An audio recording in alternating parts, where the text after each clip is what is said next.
Today, we will learn about the devil. Yes, you heard me correctly. It's about the devil. And it's important. Many people have asked me if we should be afraid of the devil and also how to deal with him. So today, we're going to talk about just that. And what better teacher we have than St. John Marie Vianney with our trusted magnifying glass. And this amazing saint, we will discover the devil's deepest secret, his hidden traumas and blind spots. In this video, I won't get into details of the saint's life.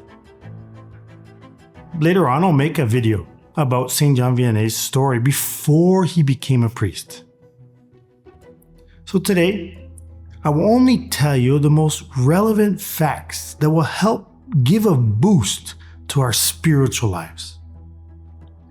We cannot follow the saints by literally doing everything that the saint did. We need something like our trusted magnifying glass to know how to follow the saint in today's world and in the reality in which we live.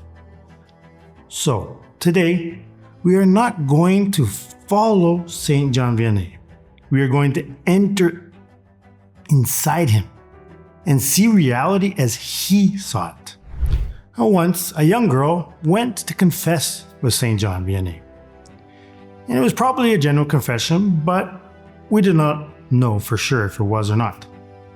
But at one point, St. John Marie asked her if she remembered about a ball, a dance that she attended on a certain occasion. And she, rather surprised, replied that she did. Now, how did this priest know about that? Anyway, he went on and asked her if she remembered that at a certain moment, this very handsome, elegant, well-mannered young man had entered the ballroom. She replied, even more surprised that she did. Then he went deeper into the scene and he said, "Do you remember that he danced with several young ladies?" And she replied, "Yes, I remember." Now he is going to look into her innermost thoughts, her very heart. "Do you remember," he asked her, "that you were very eager for him to dance with you?" Now, gulping, she replied, "Yes, I remember." Then he asked her if she remembered that she looked at him with dismay because he had not danced with her. And now, here comes the best part. He asked her if she remembered staring at his feet as he was leaving the hall. And then she noticed a strange blue light coming from his feet. By now, she must have been almost, fainting with awe. So she replied, "I remember." Now, before we pass on to the best part, I want to comment a little bit about how this saint saw every single detail. If God showed this saint so much and so casually, we know that nothing, absolutely nothing escapes the knowledge of God. Nothing is a secret before God and before saints like these. But should this fill us with fear? Should this torment us and make us suspicious, paranoid, that every step we take is being observed? Now, is God waiting to pounce on us for our faults and wrongdoings? Well, I will look into this issue with my trusted magnifying glass just a little bit later. But this is not the issue at hand. Want to know what St. John Vianney told her next? He told her, that man was the devil who took a human form and danced at this ball with all those girls. And why did he not dance with this girl in particular? And these are the words of the saint.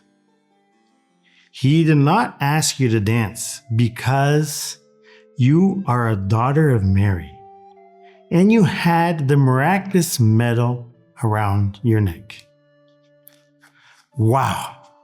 Now that is something amazing. I can almost end the video here, but there are some important clarifications to make and some mysteries to unravel. What should we take home from all of this? Magnifying glass? Here it is. We are being watched, and God knows our innermost thoughts. But He is not waiting for us to make some mistake like some people think. He looks at us like a father. He's not a detective with a magnifying glass like this one, trying to catch the smallest mistake we make. So knowing that our loving Father is watching over us, we will have the strength to avoid sin and the occasions of sin. But wait, there is someone watching us with a magnifying glass and waiting for us to sin and so to pounce on us. And this is the devil. He can come in any form, like the handsome man in the ball for some. For others, he won't come as a man, right? That is why it is so important to be vigilant and not put ourselves willingly into near occasions of sin. A near occasion of sin is any situation that invites us to sin, but which we could have avoided. An unavoidable occasion of sin is not a near occasion. We call that a remote occasion of sin. But we have the obligation to avoid any near occasion of sin. The devil, he is waiting in the near occasions of sin like a spider in a spider web. So now, you must be all worked up and annoyed with me for putting forth an unresolved problem. But as we mentioned in the beginning of the video, this saint gave us a solution. Now, should we be afraid of the devil?